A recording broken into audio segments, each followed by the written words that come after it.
Olá, vamos falar de investimentos, então vamos trazer para vocês aqui mais uma empresa para que a gente possa conhecer da sua história, da sua trajetória e da sua situação econômica e financeira. Essa empresa ela já foi retratada aqui no canal, lá quando do balanço do ano de 2020, se não me falha a memória, ainda no primeiro trimestre do ano de 2021. Mas agora, como saiu recentemente o balanço do terceiro trimestre do ano de 2021, vamos trazer aqui toda a análise da empresa atualizada até as últimas informações apresentadas pela companhia. E a ideia justamente de trazer todas essas informações é justamente para subsidiar a todos nós aqui no processo de decisão, na hora de escolher uma empresa ali, será que vale a pena ou não vale a pena investir numa empresa? Então o importante o que é? É saber o que é essa empresa, o que ela faz, da onde ela vem, para onde ela vai, mas principalmente saber como que ela está financeiramente, de endividamento e naturalmente lucratividade e rentabilidade. Então todas essas informações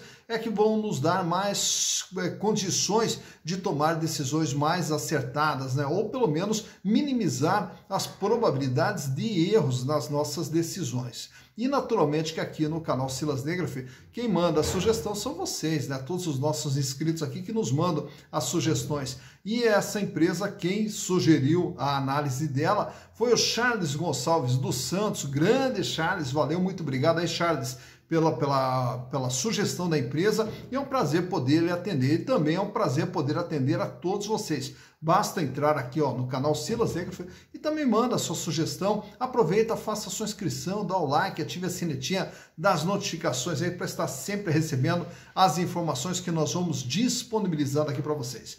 Como eu falei anteriormente, essa empresa já havia sido retratada, mas vamos dar uma repassada em toda a história dela, até para todo mundo poder saber o que é essa empresa. Trata-se da Allied Tecnologia SA. Allied Tecnologia, naturalmente que você não vai conhecer a Allied como marca, assim, daí chegar e ver uma loja Allied, uma empresa Allied, não, mas você vai com certeza se identificar porque você já comprou, ou já pelo menos chegou perto de comprar algum produto lá da Allied, né? Mas vamos então tratar o que é a Allied. A Allied, ela é uma empresa que ela faz a comercialização e a distribuição de produtos eletrônicos. E a sua história ela começa lá no ano de 2001, quando a família Radomissler, lá no interior de São Paulo, em Jundiaí, começou a fazer importação e de venda e distribuição de telefones celulares. Isso, imagina, lá no ano de 2021, quando os celulares ainda estavam começando aqui no Brasil, né?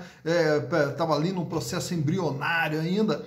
E aí a família Radomissler já estava comercializando os equipamentos, né, celulares. E a partir daí a coisa foi crescendo, foi se expandindo, até que chega no ano de 2011, recebe um aporte de um fundo de investimentos e aí começa a se expandir mais ainda, trabalhando inclusive com a montagem de lojas online para operadoras de telefonia celular. Então quando você compra um plano de telefone celular numa dessas operadoras, naturalmente você deve estar falando com a Allied que está fazendo toda essa intermediação. Aí na sequência também começaram com a abertura das lojas da Samsung. Diversas lojas da Samsung nos shoppings hoje pertencem à Allied. Só para vocês terem uma ideia, 40% das vendas dos aparelhos Samsung são feitos através da Allied. E já que estamos falando de telefones celulares, também mais uma informação é que praticamente 10% dos telefones celulares vendidos aqui no Brasil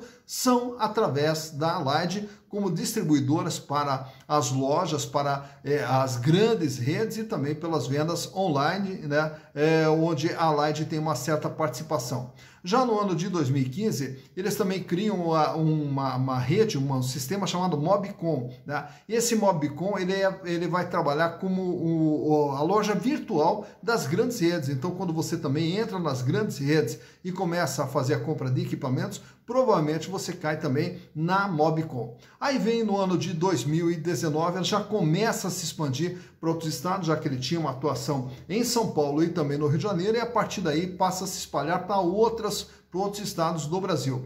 No ano de 2021, agora em abril do ano de 2021, faz o seu IPO e passa a ter suas ações negociadas em bolsa.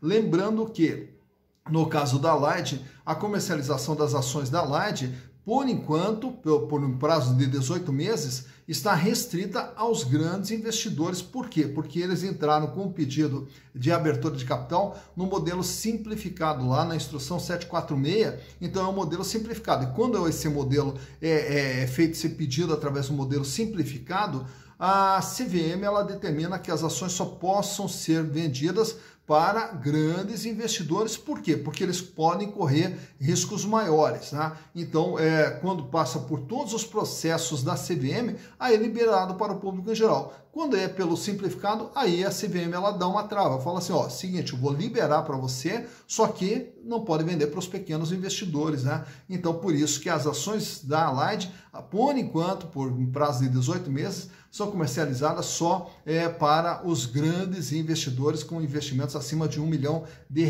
Só para contar um pouquinho mais aqui da grandeza do que é a Allied, hoje ela possui aproximadamente 1.400 colaboradores trabalhando lá, atende mais de 17 mil pontos de venda no Brasil, 40%, como a gente já falou, dos produtos Samsung são comercializados através da Allied, e ela trabalha naturalmente com uma plataforma tanto para as operadoras de telefonia, como também auxiliando também as grandes redes na parte de vendas online, né? Então por aí já deu para ter uma ideia do que é a Allied.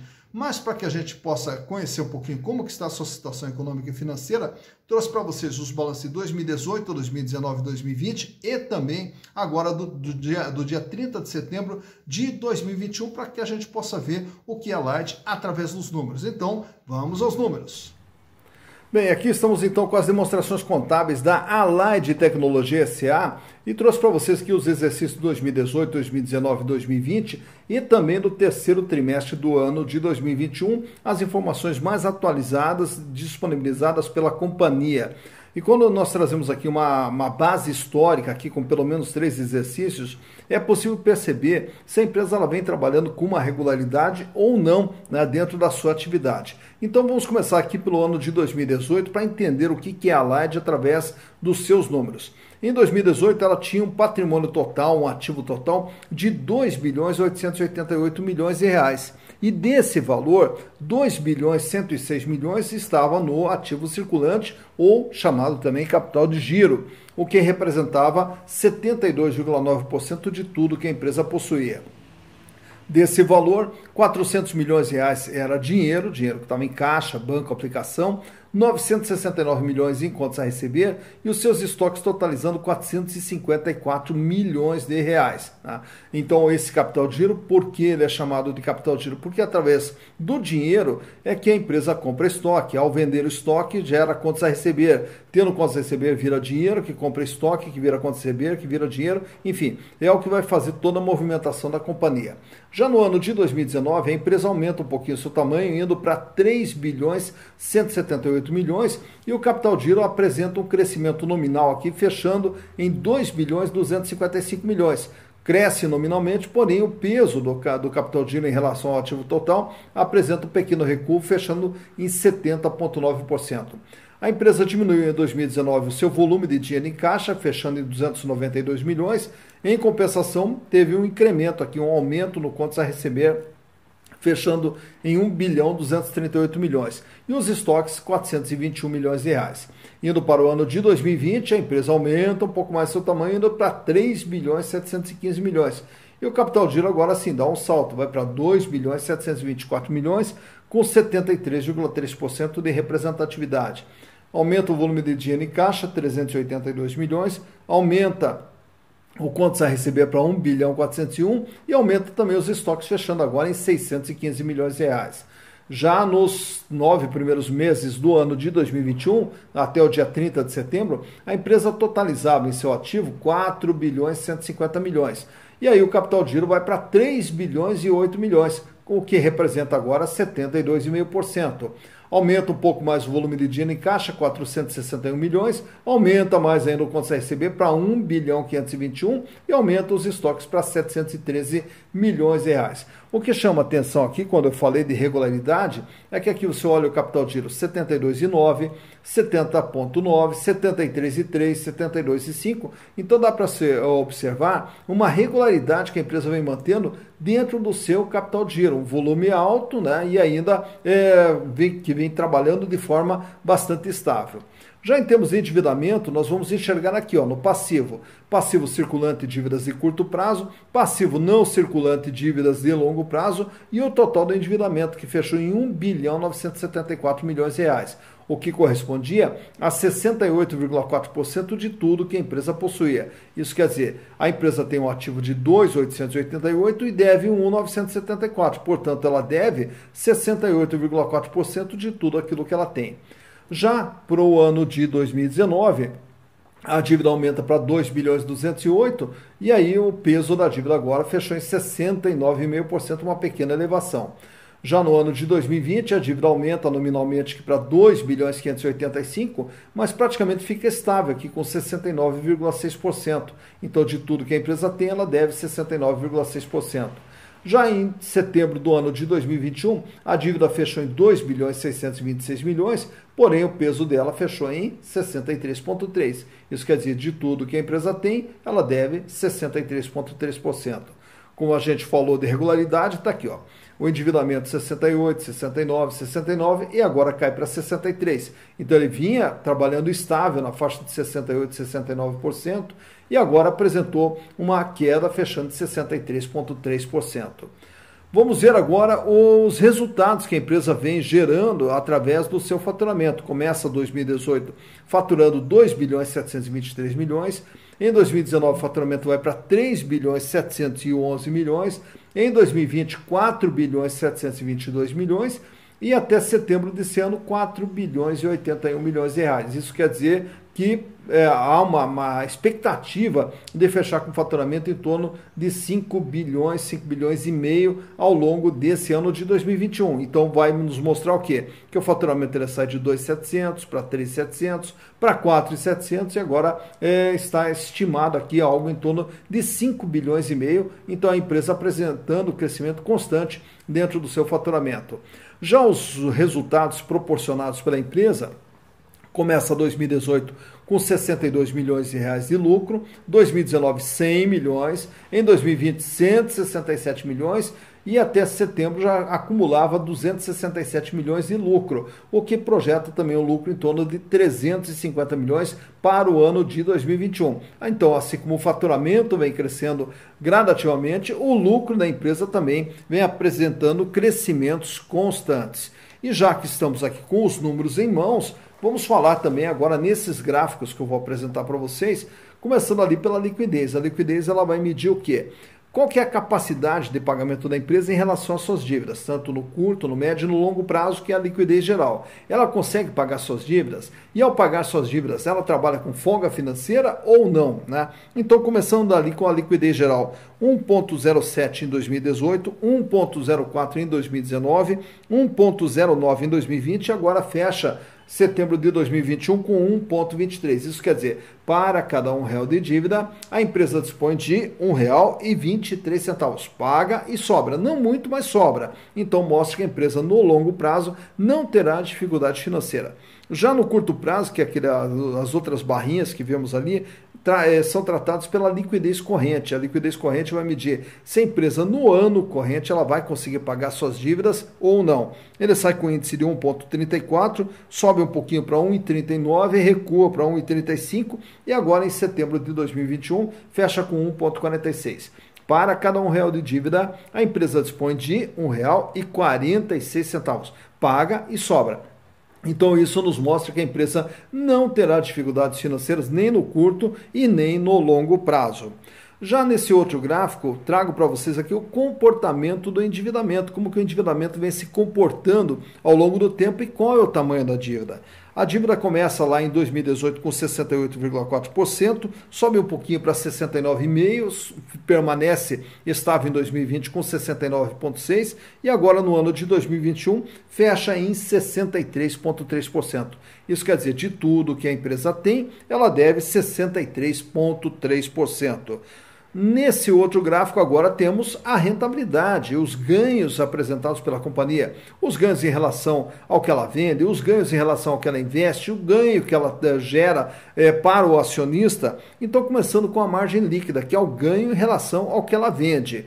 Então, começa ali no ano de 2018 com uma margem de 2,3%, em 2019 a margem sobe para 2,7%, em 2020 sobe mais ainda para 3,5% e agora em 2021 a margem está em 6,5%. De tudo que a empresa tem, ela ganha líquido, limpo, 6,5%. De tudo aquilo que ela vende, ela ganha 6,5% líquido. Já na rentabilidade do ativo, aquelas outras 3 barrinhas que nós estamos vendo ali, é o ganho que ela tem em relação ao que foi investido. Por quê?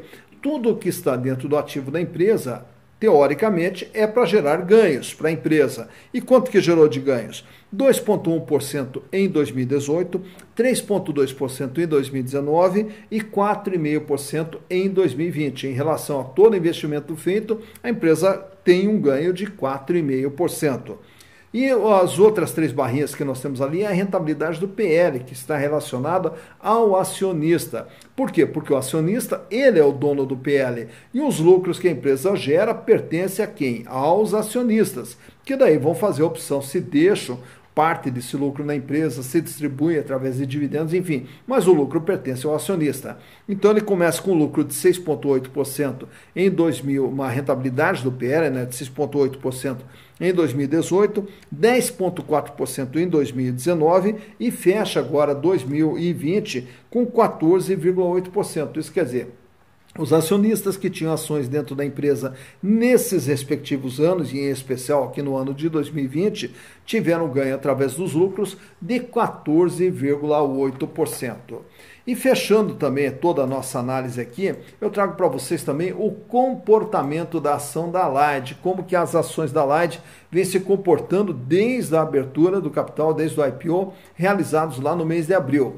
Em abril, quando ela fez o IPO, as suas ações largaram com valor em torno de R$ 16,30 aproximadamente. E aí a ação ela deu uma disparada, ela começou a subir, foi subindo ali durante o mês de junho, chegando até o mês de julho, atingindo seu ponto mais alto, 36,25. Cada ação da Light valendo 36,25. Então, quer dizer, ela largou com 16 e agora já estava valendo 36,25. Porém, esse ganho não se sustentou, até porque em função das turbulências da economia, quando vemos aqui diversas empresas que desde julho vêm apresentando quedas sucessivas, o da Light não foi diferente. Aí o valor das suas ações começaram a cair. Aí tenta estabilizar ali na faixa de 26, 27 reais, não consegue se estabilizar, fica até um bom tempo ali estável ali em torno de 25, 26 reais, mas aí não se sustenta e vem caindo, até chegar no seu ponto mais baixo, agora em outubro, com R$ 15,71. E desde então a empresa vem tentando ali,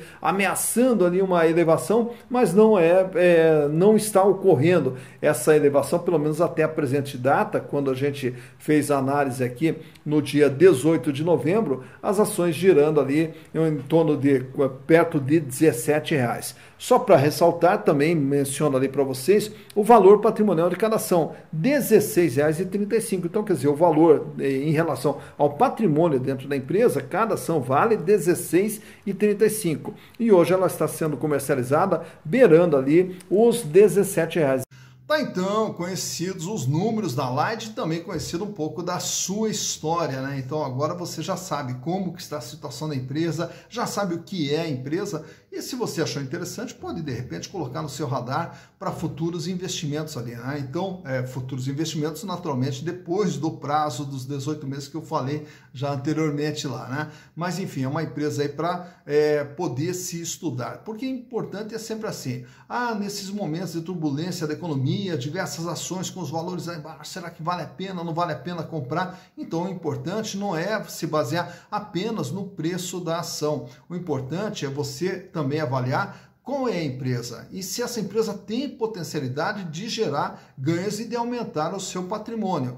E aí, naturalmente, quando a gente olha também diversas empresas, e como está acontecendo agora, diversas empresas com preço muito baixo, com uma queda muito acentuada, há que se tomar sempre o cuidado de saber se essa queda é provocada por um movimento da economia, pelas turbulências da economia, ou se essa queda é provocada por problemas internos da empresa. Então, se não for por problemas internos da empresa, a tendência dessas ações é se recuperar tão logo a economia comece a se normalizar. Agora, se o problema é com a empresa, aí já é uma coisa mais difícil, porque aí a gente tem que ficar torcendo para a empresa poder se recuperar, para poder recuperar o seu valor, não só patrimonial, como também o seu valor de mercado. Então, esses cuidados todos que a gente tem que ter na hora de escolher aonde nós queremos aportar os nossos recursos. Já que ganhar dinheiro é tão difícil, então nós temos que ter muito cuidado na hora de fazer os nossos investimentos. Dito isso, bons investimentos para vocês.